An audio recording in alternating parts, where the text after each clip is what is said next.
मुझे ये समझ में नहीं आया कि तुम मिलिट्री में होकर भी इतने लापरवाह कैसे हो सकते हो, जो मेरे साथ ऐसा किया तुमने। कहते हुए अनुष्का ने अर्जुन को देखा। ये सवाल अनुष्का अर्जुन से कब से पूछना चाहती थी, लेकिन आज उसे मौका मिल गया। अनुष्का ने जैसे ही ये सवाल किया, अर्जुन ने कसकर अपनी मुट्ठी बांध ली। कैसे भूल सकता था वो उस रात को। उस रात उसने अनुष्का के साथ जो कुछ भी किया, उसके लिए वो खुद कभी अपने आप को माफ नहीं कर पाएगा। फिर ऐसे में अनुष्का का उससे नफरत करना तो लाजमी था। उसने पहले अनुष्का की नफरत को खुले मन से स्वीकार किया और उसे सच नहीं बताया, क्योंकि उसे डर था कि अनुष्का कभी उसकी बात पर यकीन नहीं करेगी। लेकिन आज जब अनुष्का ने उसके लिए स्टैंड लिया है, तो वो ये दिल में छुपी बात कहना चाहता था। उसने एक गहरी सांस ली और कहा, अनुष्का, उस रात जो मैंने किया, मैं उसके लिए बहुत शर्मिंदा हूँ। और मैंने जो कुछ भी किया वो होश में नहीं किया था। उस रात को किसी ने मेरी वाइन में ड्रग्स मिला दी थी और वो मायरा थी जिसने ये किया था। अनुष्का के रोंगटे खड़े हो गए। व्हाट? मायरा? मायरा ने ये सब किया? इसी वजह से उस रात हम... क्या तुम्हें पूरा यकीन है? अर्जुन ने जवाब में जेब से अपना फोन निकालकर अनुष्का को एक वीडियो दिखाया। ये उसी पार्टी का वीडियो था। मैंने पार्टी की रात सबके जाने के बाद ना होटल के ओनर से कैमरे की फुटेज देखने को कहा था और फिर मुझे ये मिल गया। लेकिन मैं तुमसे बात कर पाता, तुम्हें कुछ बता पाता, तब तक शहर में हमारी शादी की बात फैल चुकी थी और हम दोनों के बीच, मतलब मैं कुछ कहता तो डर था कि शायद बात और बिगड़ जाती, इसलिए मैंने ये बात नहीं बताई। अनुष्का को यकीन नहीं हो रहा था कि अर्जुन को पाने के लिए मायरा इस तरीके की घिनौनी हरकत तक कर सकती थी। मतलब उस रात उसने जो कुछ भी बर्दाश्त किया था, उसकी असली वजह मायरा थी। पूरे टाइम वो अर्जुन से नफरत करती रही, लेकिन असल में मायरा ने ये खेल रचा। और तो और उस रात वो मायरा के सामने रोई भी, लेकिन मायरा ने भी पूरा इल्जाम अर्जुन पर ही डाल दिया। ये सब सोच सोच कर अनुष्का का खून खौल रहा था। ये कैसे अपने उसके, और कैसी सोच है इनकी। अपना मतलब निकालने के लिए कुछ भी कर सकते हैं, किसी भी हद तक जा सकते हैं। अर्जुन ने आगे धीमी आवाज में कहा, अनुष्का, उस रात मैंने शादी के लिए हाँ सिर्फ तुम्हारी जिम्मेदारी लेने के लिए नहीं कहा था। मैं भी एक आर्मी ऑफिसर हूँ, तुम समझ सकती हो क्या हो सकता था, इसलिए मैंने तुम्हारे डैड की बात मान ली थी। लेकिन अनुष्का, तुमने शादी के लिए हाँ क्यों कहा? तुम चाहती तो सबके सामने मुझ पर इल्जाम लगा सकती थी, फिर तुमने ये सब क्यों नहीं किया? जवाब में अनुष्का ने कहा, ये तो तुम जानते हो कि मैं कुछ ही महीनों पहले इन सब से मिली हूँ। मेरे लिए मेरा परिवार सबसे बढ़कर है। मैं डैड को सबके सामने शर्मिंदा होते हुए कैसे देख सकती थी?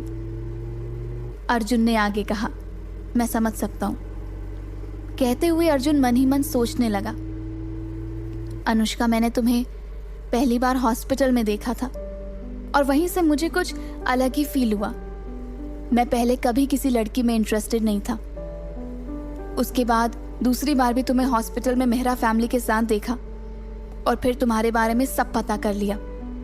तुम पहली नजर में ही मुझे अच्छी लगने लगी थी। सोचते हुए अर्जुन सामने देख रहा था और वो कुछ देर तक कुछ नहीं बोला। तो अनुष्का ने कहा, क्या हुआ? चुप क्यों हो गए? कोई बात कहनी है क्या? अर्जुन ने हिचकिचाते हुए कहा, नहीं, कुछ नहीं। मैं बस ये सोच रहा था कि हमें इतनी जल्दी शादी नहीं करनी चाहिए। मैं नहीं चाहता कि हम किसी मजबूरी में शादी करें। अनुष्का ने तुरंत कहा, अभी मैंने इस बारे में कुछ सोचा नहीं है। कहते हुए अनुष्का बाहर की तरफ देखकर मुस्कुराने लगी। अर्जुन ने आगे कहा, और जब तुम जेल में भी थी ना, तो मैं एक मिशन के कारण यहाँ नहीं था और ना ही कोई कांटेक्ट कर सकता था। जब मैं लौटा तो मुझे पता चला कि जेल में तुम्हारी लड़ाई हुई और तुम्हें चोट भी लगी है। और अगर मैं यहाँ होता ना, तो तुम्हें इतने दिन तक जेल में नहीं बिताने पड़ते। अर्जुन ने अभी तक अनुष्का को यह एहसास नहीं करवाया था कि वो उसे चाहता है, उसे पसंद करता है, लेकिन फिर भी अर्जुन के साथ अनुष्का को सेफ फील हो रहा था। अर्जुन के लिए उसके दिल में कोई फीलिंग्स नहीं थी। ऐसे में अनुष्का कुछ कहना चाहती थी, लेकिन उससे पहले ही अर्जुन ने कहा, अनुष्का, मैं जानता हूँ कि तुम मुझे खास पसंद नहीं करती हो, लेकिन मैं तुमसे ये रिक्वेस्ट करना चाहता हूँ कि अभी ये एंगेजमेंट मत तोड़ो। मैं एक ऑफिसर हूँ, ऐसे में सबके सामने सच आने पर मेरी डेजिग्नेशन पर फ़र्क पड़ सकता है। मैं अभी एक बहुत ही इंपॉर्टेंट मिशन के पीछे हूँ। थोड़े वक्त के बाद तुम चाहो तो हम ये शादी तोड़ देंगे, लेकिन तब तक क्या तुम जैसा सब कुछ चल रहा है वैसा ही रहने दे सकती हो? अनुष्का अर्जुन की बात को समझ रही थी। वैसे भी अभी उसे बहुत कुछ पता करना था। ऐसे में अर्जुन का साथ होना उसके लिए ही फायदेमंद था। उसने आखिर में अर्जुन की बात मान ली और कहा, अर्जुन, मैं सच में अभी शादी और इन सब के बारे में नहीं सोचना चाहती। क्या हम इस बारे में बाद में बात करें? इतने में ही ये दोनों हॉस्पिटल पहुंच चुके थे। मायरा को ऑलरेडी ट्रीटमेंट के लिए ले जाया गया था, इसलिए अर्जुन और अनुष्का रूम के बाहर ही रुक गए। मिस्टर मेहरा भी बाहर ही खड़े थे। उन्होंने अर्जुन के कंधे पर हाथ रखकर कहा, अर्जुन, मैं मायरा की नादानी की माफ़ी चाहता हूँ। उसे मैंने और शालिनी ने बेहद लाड़ प्यार से पाला है, इसलिए ना वो इतनी ज़िद्दी हो गई है। और तुम्हें तो समझ आ ही गया होगा कि वो कैसी है। तुम शालिनी की बातों को दिल पर मत लेना। मुझे और अनुष्का को तुम पर पूरा भरोसा है और मैं मायरा को ज़रूर समझाऊंगा। थैंक यू, अर्जुन ने कहा। मिस्टर मेहरा ने आगे कहा, अनुष्का की बड़े होने की खुशी में कल शाम को मैं एक पार्टी रखना चाहता हूँ, ताकि सबको पता चले कि अनुष्का बेगुनाह है। तुम्हें क्या लगता है? आप ठीक कह रहे हैं। अर्जुन ने सिर्फ हाँ में सर हिलाकर बात वहीं खत्म कर दी, लेकिन अनुष्का के मन में अब सवाल उठने लगे थे। डैड सच में ये सब कह रहे हैं या फिर कोई और वजह है? न जाने क्यों अब मैं इन लोगों पर ट्रस्ट नहीं कर सकती। मुझे साफ समझ में आ रहा है कि मॉम मायरा को कितना फेवर करती है और डैड का भी बिहेवियर कुछ समझ में नहीं आ रहा है अभी। अनुष्का इसी ख्याल में थी कि तभी मिसेस मेहरा मायरा के साथ बाहर आई। मायरा के हाथ और नाक में चोट आई थी। बाहर आते ही मिसेस मेहरा ने अर्जुन की तरफ गुस्से में देखा। इतना सब कुछ हो जाने के बाद अर्जुन इन लोगों के साथ रहने के मूड में बिल्कुल भी नहीं था, इसलिए उसने मिलिट्री बेस जाने की इजाज़त मांगी और अनुष्का से भी अलविदा लेकर निकल गया। देर रात जब मेहरा परिवार घर पहुंचा तो रात के 11 बज चुके थे। अनुष्का ने मायरा से कोई बात नहीं करी और ना मायरा और मिसेस मेहरा ने आगे से पहल करने की कोशिश करी। अगली सुबह अनुष्का के लिए एक नई दिशा लेकर आने वाली थी। अगले दिन सुबह नाश्ते के वक्त जब अनुष्का चुपचाप अपना नाश्ता कर रही थी, तब मिसेस मेहरा ने ही बात शुरू करी। अनुष्का, कल रात जो कुछ भी हुआ उसमें मायरा और अर्जुन दोनों की ही गलती थी, लेकिन तुम मुझसे और मायरा से नाराज़ हो। बेटा, हम तुम्हारे अपने हैं। तुम इतने वक्त बाद मुझे मिली हो, इसलिए तुम्हें इस तरह नाराज़ देखकर मुझे बहुत तकलीफ होती है। अनुष्का ने मिसेस मेहरा और मायरा की तरफ देखा। मॉम, मैं सिर्फ ये जानना चाहती हूँ कि आप मायरा के लिए इतनी बायस्ड क्यों हैं? मैं तो आपकी सगी बेटी हूँ ना, फिर आपका मेरे और मायरा के प्रति व्यवहार इतना अलग क्यों है? अनुष्का के इस सवाल ने मिसेस मेहरा के साथ साथ मिस्टर मेहरा को भी चौंका दिया था। उन्होंने तेज नजर से मिसेस मेहरा की तरफ देखा। मिसेस मेहरा ने तुरंत ही हड़बड़ाकर जवाब दिया, अनुष्का, तुम्हारे किडनैप होने के बाद मायरा ही हमेशा मेरे साथ रही है, बस यही वजह है। तुम कुछ वक्त पहले ही मिली हो, इसलिए हमारे बीच वो बॉन्ड बनने में थोड़ा वक्त तो लगेगा ना बेटा। मिसेस मेहरा की बातों पर अनुष्का को बिल्कुल भी यकीन नहीं हुआ, क्योंकि इतने सालों बाद मिलने के बाद तो उन्हें अनुष्का को और प्यार से रखना चाहिए था। लेकिन अनुष्का ने केवल मुस्कुराकर हाँ में सर हिला दिया। मिस्टर मेहरा ने बात को बदलने के लिए मिसेस मेहरा से अनुष्का को शॉपिंग पर ले जाने के लिए कहा, ताकि वो रात की पार्टी के लिए अच्छी सी ड्रेस ले सके। शॉपिंग का नाम सुनकर मायरा काफ़ी एक्साइटेड थी। मिस्टर मेहरा ब्रेकफास्ट के बाद कंपनी चले गए। दोपहर में लंच के बाद मिसेस मेहरा, मायरा और अनुष्का तीनों ही शॉपिंग मॉल आ गए। मॉल में आने पर मायरा काफ़ी एक्साइटेड थी, जैसे आज रात की पार्टी उसी के लिए रखी हो। शॉप में अंदर जाने पर मिसेस मेहरा यही सोच रही थी कि कहीं अनुष्का ज़्यादा ना खर्चा कर दे। तभी उन्होंने अनुष्का से कहा, अनुष्का, तुम पहले गांव में रही हो ना, इसलिए तुम्हें ड्रेसेस का ज़्यादा आइडिया नहीं है। पहले की तरह मायरा को ही तुम्हारे लिए ड्रेस सिलेक्ट करने दो। ओके मॉम, अनुष्का ने कहा और ज़्यादा बहस नहीं करी। उसने दोनों से ड्रेसेस सिलेक्ट करने को कहा और वॉशरूम जाने के बहाने से वो शोरूम से बाहर आ गई। सामने लिफ्ट लेकर सेकंड फ्लोर पर वो डार्जिलिंग शोरूम में आई और वहाँ के मैनेजर से बात करने की रिक्वेस्ट करी। मैनेजर से मिलकर उसने धीरे से कहा, मेरा मैसेज अपने बॉस तक पहुँचा दो, कुछ देर के लिए मॉल में ही हूँ, ये अभी करो तुरंत। उसकी बातें सुनकर मैनेजर की आंखें खुली की खुली रह गईं। अनुष्का ने कुछ देर पहले जो कहा था उस पर उसे यकीन नहीं हुआ। वो बाहर जाते हुए अनुष्का को हैरानी से देख रहा था। बाहर निकलकर अनुष्का फटाफट वापस मिसेस मेहरा के पास लौट आई। उसने देखा मिसेस मेहरा किसी लेडी को उसी के बारे में बातें बता रही थी। उस लेडी की नज़र जैसे ही अनुष्का पर पड़ी, उन्होंने मुंह बनाकर ताना कसते हुए कहा, अरे मिसेस मेहरा, आप इसे भी शॉपिंग पर ले आई।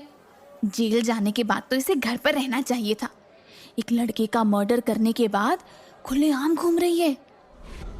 मिसेस मेहरा ने जब ये सुना तो माहौल को नॉर्मल करते हुए बोली, हाँ लेकिन मिसेस चैटर्जी, कोर्ट ने तो अनुष्का को बरी कर दिया है, इसलिए अब वो हमारे साथ है। मिसेस चैटर्जी मुंह बिगाड़ते हुए बोली, सच तो सब जानते हैं, इस लड़की ने पहले अपनी बहन का लवर चुराया और सबके सामने वैसी हरकत करती पकड़ी गई। आपको इसे बाहर नहीं लाना चाहिए था।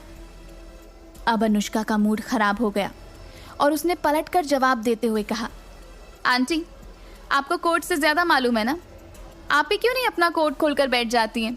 सबूत और गवाहों की क्या जरूरत है? आप तो वैसे ही सब जानती हैं किसने मर्डर किया और किसने नहीं, है ना? अनुष्का के पलटवार से मिसेस चैटर्जी एकदम चुप हो गई। मिसेस मेहरा ने बात संभालते हुए कहा, अरे छोड़ो ना इस बात को, मिसेस चैटर्जी शाम को पार्टी में जरूर आइएगा।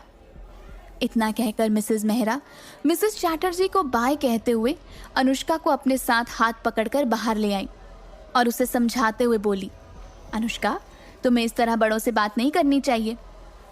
अनुष्का ने उनसे सीरियसली पूछा, चाहे वो मुझे कुछ भी कहें, मैंने जब कुछ गलत नहीं किया तो मैं क्यों डरूं? अच्छा ठीक है, छोड़ो ये सब। तुम्हारे लिए हमने ड्रेस ले लिया और मायरा की भी शॉपिंग हो गई है, कुछ ज्वेलरीज ले लेते हैं। ये कहकर वो ज्वेलरी के शोरूम के सामने आ गई। तभी अनुष्का अनजाने में एक लड़के से टकरा गई। वो लड़का कोई फॉरेनर था। उसने तुरंत अनुष्का से माफ़ी मांगी और खुद को इंट्रोड्यूस करते हुए कहा, हाय, आई एम केविन। उसका चेहरा देखते ही मायरा खुशी से उछलते हुए बोली, आई नो यू, आप दार्जिलिंग के जनरल मैनेजर हैं ना? उसने अपनी मॉम का हाथ पकड़कर बड़ी सी स्माइल के साथ कहा, मैंने इनका इंटरव्यू देखा था टीवी पर। केविन ने स्माइल करते हुए कहा, you are right miss Myra. Myra ने अपना नाम बताया। फिर केविन ने अनुष्का की तरफ देखकर कहा, आई एम सॉरी मिस, मैं ज़रा जल्दी में था इसलिए गलती से आपसे टकरा गया। अनुष्का ने आराम से जवाब दिया, इट्स ओके। लेकिन मायरा कहाँ ये मौका खोने वाली थी। दार्जिलिंग एक इंटरनेशनल ब्रांड था जो 5 सालों से एशिया के टॉप ब्रांड्स की लिस्ट में शामिल था। केविन दिखने में भी काफ़ी हैंडसम था। मायरा ने उससे जान पहचान बढ़ाने के लिए कहा, केविन, आप यहाँ क्या कर रहे हैं? केविन ने जवाब में कहा, ओह, मैं यहाँ एक मीटिंग के सिलसिले में था, लेकिन अभी मैं कुछ वक्त मुंबई में ही रुकने वाला हूँ। ये सुनकर तो मायरा और भी एक्साइटेड हो गई। उसने मन ही मन सोचा कि अर्जुन तो उसे एक नज़र भी नहीं डालता, क्यों ना केविन से ही दोस्ती बढ़ाई जाए। उसने बातों ही बातों में केविन को शाम की पार्टी का इनविटेशन तक दे डाला और नंबर्स तक एक्सचेंज कर लिए। केविन ने भी शाम की पार्टी में आने का वादा कर दिया। उसके बाद केविन ने अनुष्का की तरफ देखकर कहा, मिस, क्या मैं प्राइवेट में आपसे कुछ बात कर सकता हूँ? मायरा और मिसेस मेहरा ने शक भरी निगाहों से अनुष्का और केविन की तरफ घूर कर देखा, लेकिन अनुष्का ने उन्हें इग्नोर करके हाँ में सर हिलाया और फिर दोनों मिसेस मेहरा और मायरा से थोड़ी दूरी पर आकर खड़े हो गए ताकि वो उनकी बातें न सुन पाएं। लेकिन मायरा को ये बात अच्छी नहीं लगी। वो केविन से मिलते ही अपने सुहाने फ्यूचर के सपने जो सजाने लगी थी। दूर खड़े होते ही केविन ने कहा, बॉस, इतने दिन से कहाँ थी तुमने मैनेजर के जरिए कांटेक्ट क्यों किया और तुम्हारा फोन कहाँ है? केविन ने अनुष्का को बॉस क्यों कहा? क्या वो दोनों पहले से एक दूसरे को जानते थे या फिर ये सब अनुष्का के पास्ट से जुड़ा हुआ था?